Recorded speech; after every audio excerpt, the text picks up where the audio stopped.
I'm here as Anthony Perry to lead our children to have a bright future because this is about relationships.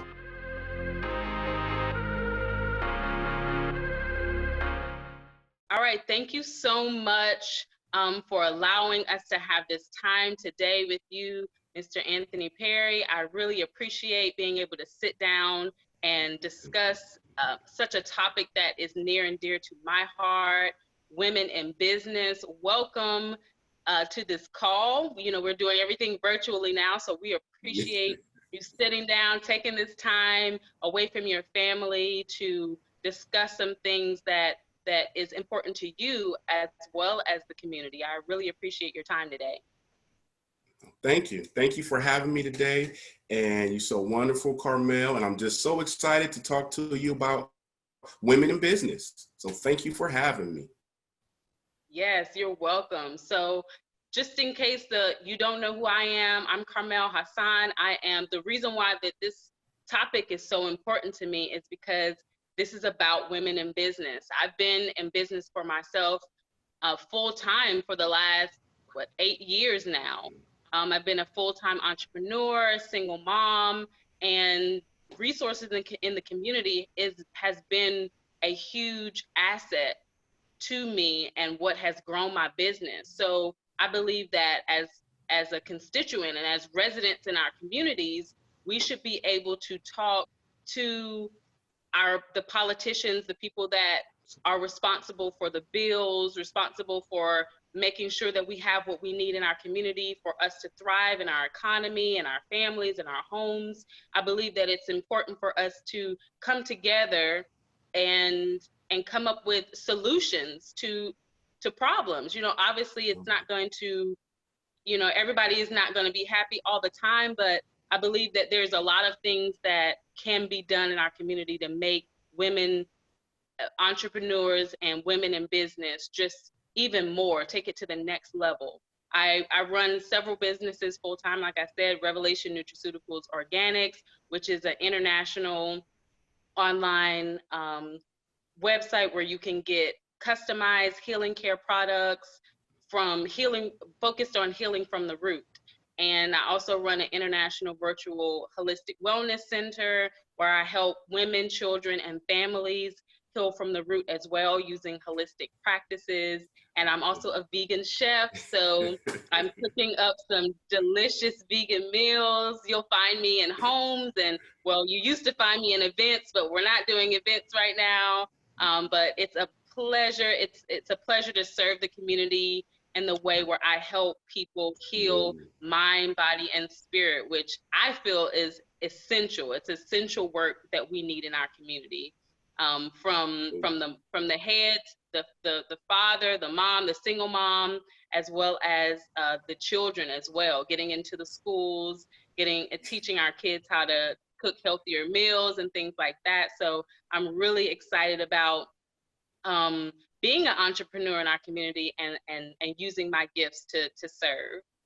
No, thank you. And the community loves you and definitely needs you. Absolutely. Thank you. That's wonderful. Thank you so much. So we have a few topics. We have women in business, and we also want to talk about single moms as well running businesses, because as a single mother, it can be quite challenging, and there seems to be no rule book. So we're pretty much just supporting one another in our journeys, doing the best that we can. Local resources play a huge role, like I said, in our growth because it helps us cater to our clients more effectively and provide the best experience for each individual and business as a whole. So I want to direct some attention to you as well, because you were raised by a single mother, and you know, that's a job in itself. You know, it's like it's a job in itself. So I want to talk a little bit about, you know, your story and how you were raised as a single mother, maybe how that affected finances in the household, maybe growing up fast as the only man in the house, and how that affected you as a father, as a husband, and how did you become interested in empowering women based on watching your mother and how hard that she worked to kind of keep your family afloat? Yes. I watched my mother as a single mom, and I understand from a child's perspective that it is very hard. Mothers, especially single mothers, wear multiple hats. And many times, you know, not just the mom, you're the dad, you're the grandpa, you're the disciplinary. You have to pay the bills, you have to go to work, you have to make sure we go to school, make sure we got food in our bellies, make sure that we're safe. So I definitely understand the logistics as a single mom from watching my mom, and I seen her struggle. I seen her wear smiles on her face where I knew she was struggling to pay bills. And it hurt me. And from that moment, I believe I was somewhere around 12, 13. I knew at that moment that once I had my own family and started to have kids, I knew I did not want my children to be without me in their lives. Now, more power to the single mom, because you women are very strong and you're essentially wearing a double hat. So from that perspective, I definitely honor, respect the single woman, the single mother. And with that in regards of watching my own mother, I was always determined to ensure that women were empowered so they wouldn't have to struggle as a single mom. And then once I became a father, I made sure that my wife was not going to be a single mom to take care of our kids, because I watched my mom and I never wanted any single mother to have to struggle like my mother do. Now, I know that you're a strong woman. My mother's a strong woman. And I know that you put up this face that everything is great, but sometimes you need just a little boost, just a little boost. Now, fast forward to today. What eventually what led me to be here today and getting into politics, because I seen what was going on in our community. I seen the injustices, not just with women, but with people of color, minorities, you know, people in the LGBT community. I've seen it with Hispanics. Now we see a lot within the last 5 to 10 years with undocumented workers and in the Hispanic community. So it's very important that we empower these minorities here and empower women, not just because it's right, but from a humanitarian perspective. And also it's important that us as leaders, that we level the playing field for women, because I can personally see, being in business, being in the schools, that it is a lot of discrimination towards women. There are a lot of organizations that don't hire women. So as your next senator, I'm here to empower women and to ensure we're being treated fairly in the workplace and also being paid the same as men in the workplace. Yes, I love that. That goes right into my next topic. I love how, first of all, I love how you were inspired by watching your mom, you know, that Yeah. you were inspired and you wanted to make a difference. You know, once you got older, you wanted to make it a little bit easier for single moms because you watched your mom work so hard. Because Yeah. it's very challenging. So I kind of want to take, because you said something about income, I kind of want to bring some statistics to the floor right now to kind of see maybe how your views of what you can do for single mothers and single parents in the household. So in 2006, 12.9 million families in the US were headed by a single parent. 80% of which were headed by female.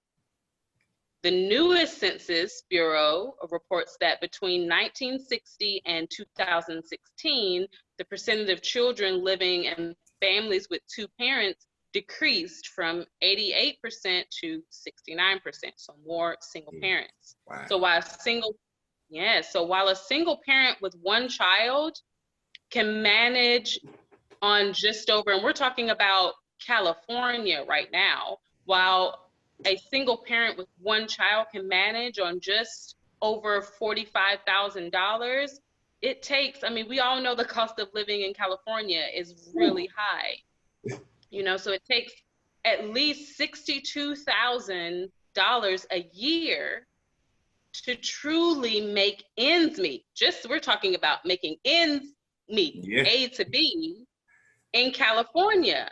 And most single parents are making only around $30,967.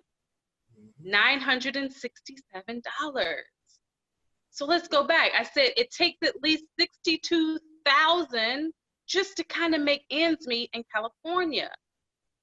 And most of the single parents are making around 30, maybe $31,000, between 30,000 and kind of right just below 50,000. But as low as $15,730. That's the lowest income in California. 15. So you actually have single parents making $15,000 a year. So if you're elected, you know, this is near and dear to my heart because I see it. I've worked with homeless people, and a lot of them are single mothers. What would you do about creating better income opportunities for households headed by single mothers in your district, District 35? Yes, absolutely. And you are absolutely correct. We women are making a lot less than men in general. And then the data that you just went over, what you said, 62,000 just to survive, just to get by. Yes. And single women is making way less than that. Now, one thing that I will do by empowering women and getting more women to be entrepreneurs, to be small business owners, to grow to medium and large business owners. You know, we have to level the playing field. I have two initiatives that is going to be perfect and the women is going to love, especially single women, because I've seen it from my mother. I've seen the struggle she had to go through. And I also, just to time a little bit of data, that 80% of women that start new businesses are at the age of 40 and older. And that's because a lot of single moms, especially women that are under 40, simply don't have the time to start a new business or become an entrepreneur. So they have to wait until the kids get older or certain things in their life, you know, changes. So one thing that I will propose is, and for women starting a new business, is a child care credit. Now, single moms, I understand watching my mom. I understand that, and this is just women in general, but especially single moms, you put your children first. Majority of single moms and moms, 90% of you, I'll say 95%, put the children first. And we understand that. So when you start your new business, you want to be able to know that you don't have to worry about childcare. So I want to ensure that you don't have to worry about your childcare while you're starting your business. And then second part is I will allow and bring a $5,000 credit for new business startups for women. And that's extremely important because when you start a new business, there are many different uh, fees that come up, things that ultimately that lower your income. So when you start this new business, I want to ensure that you get it off the ground and that you avoid many pitfalls, as such as starting a new business. Now you got to pay for childcare. It was already hard to start your new business. Now you got to spend more money for childcare. The average person spends most of their savings when they start a new business. So I'm going to take care of the childcare. And then a $5,000 credit. It's a good faith credit. And this is an incumbent of things that come up, like I said, fees, insurance, rental. And if you hire someone, workers' comp in California is expenses. So that is one thing that I will do to ensure that women have a good start to become an entrepreneur and start a new business. And that is two main things is a child care credit and a $5,000 good faith grant for starting your new business.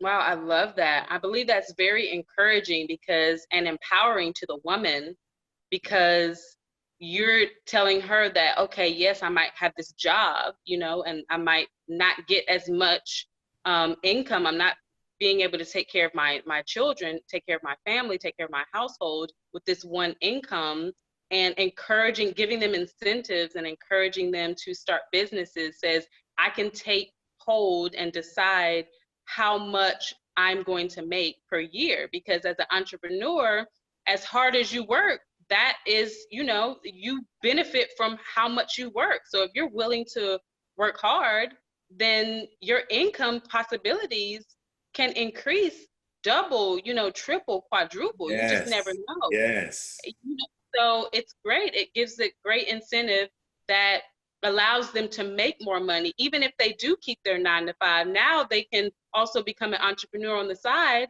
And the side, you know, the side hustle, you know, you can Yeah, call it, can become their main source of income, it's income. where they put all of their money, and then they'll be able to be at home with their kids. I love that. I really, I believe that that's really going to empower a lot of women. So, you know, we talked a little bit about single moms, you know, and their income and businesses and things like that. So let's dig into a little bit about your district and women-owned businesses. You know, we know that there are millions of women-owned businesses in the United States. They're offering millions of jobs to people across the nation.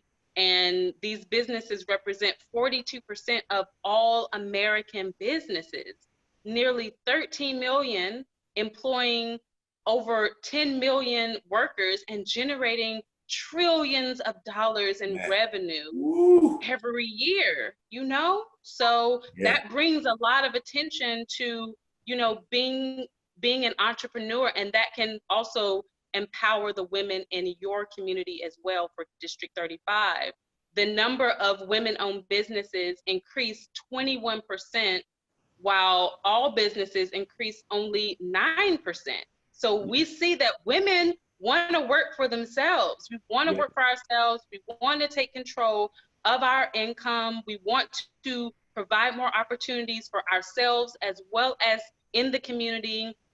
And as of 2018, there are more than 544,000 women-owned businesses in greater Los Angeles alone. And that's the second highest number of women-owned businesses in a metropolis nationwide, following New York. So there was barely 200,000 in the year 2012.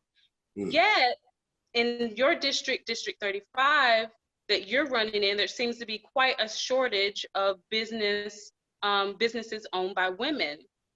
Do you think that this is because they're unaware of the programs that are helping them to start businesses? Or do you think that there is maybe not enough resources to even bother opening a business? Where do you think the disconnect is coming from? Yes, the disconnect it's actually a little bit of both. In my district, there are many different agencies, you know, like Reboot and Work, you know, and for moms to get restarted. However, most of these organizations and companies are job placements for moms and women. You know, they're job trainings for moms and women to get you acclimated going back to work, for some women that just have a baby and going back to work, and to help with the transition. However, there aren't any programs that I know of that I've researched in my district that is specifically for women starting a business or becoming an entrepreneur. And that's very, very important. In my district, I like to see a chamber of commerce for women in this organization to help, you know, empower women, not just train, you know, to get back to work, but we also want to ensure that women can become owners. because as you said, from 2012, we've seen how women starting businesses is on the rise. So there are many women that want to start a new business, and there's many women out there that feel that their voices isn't heard. It's a lot of women that feel they can't do it because of their children, and they got to wait till their kids get grown. And that comes back to the stat that I shared, that 80% of women that start businesses start at the age 40 and on. Now, with that, we also have to make sure that you know about this Chamber of Commerce for Women. It's important that the information, the flow of information is available. Now, all these programs can be great, but if the public and the women don't know about it, it doesn't do anyone any use. So I would definitely bring forth in my cities, a Chamber of Commerce for women, and also highlighting, in designated websites, media, and not just social media, but also print, radio, social media. And it's important that we advertise and allow people to get the information so they will know. One thing, as your next state senator, I will ensure the flow of information goes to everyone and or the intended party.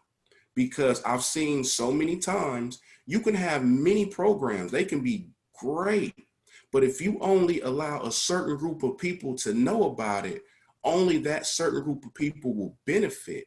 So it is imperative. And as your next senator, I will ensure that women know and have the information available. Yes, love that. Okay, all right. This all sounds amazing. I want to also kind of guide an attention to an article that I know you had mentioned before. We're talking about women or men only hiring men and not even hiring women at all. So I came across an article on inc.com that talked about women only hiring women, or women hiring majority women. The article was talking about female entrepreneurs being most likely to hire women subconsciously, maybe not, intentionally, but just because they became an entrepreneur, they saw, how they were treated in the last company that they were in, and they wanted to offer more opportunities to other women and keep the same thing from happening to other women that maybe happened to them. So there was one particular entrepreneur, she owned a business and she had many employees, and she wanted to, like I said, keep the same thing from happening. So she kind of didn't intentionally hire other, mostly women, but it kind of became that way. And she only hired maybe a few men, so she was pushing also her employees to make as much money as they could and become the best at what they do, which is, not really what you see a lot of mega businesses doing, not really pushing their employees to make as much well, they want their employees to make as much money as they can for them, for the people that are higher up or for the business in general, but not necessarily for themselves. So she created an environment that was inspiring, encouraging, and empowering for other women, meaning there was no competition. So this creates a more supportive atmosphere that promotes growth, not leaving you stuck making the minimum, as we just talked about, and never getting opportunities for promotion just because you're a woman or minority. So because of her company structure and mindset, in the article it talks about her business making over $10 million a year in annual sales, because she pushes the women or the people who work for her to do, to move up, to make as much as money as they can for their households.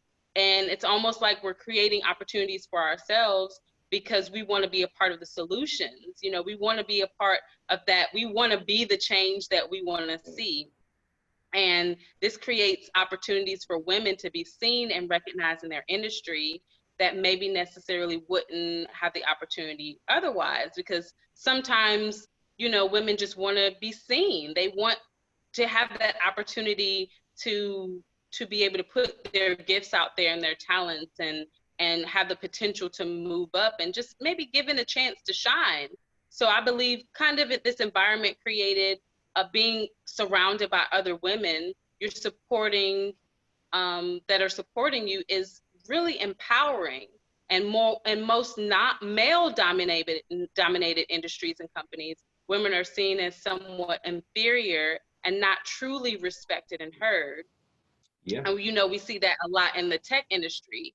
So there are some companies that are, like I said, completely women owned and women ran 100%. And then there are some like hers that are majority, maybe 80-90% women ran and also women owned.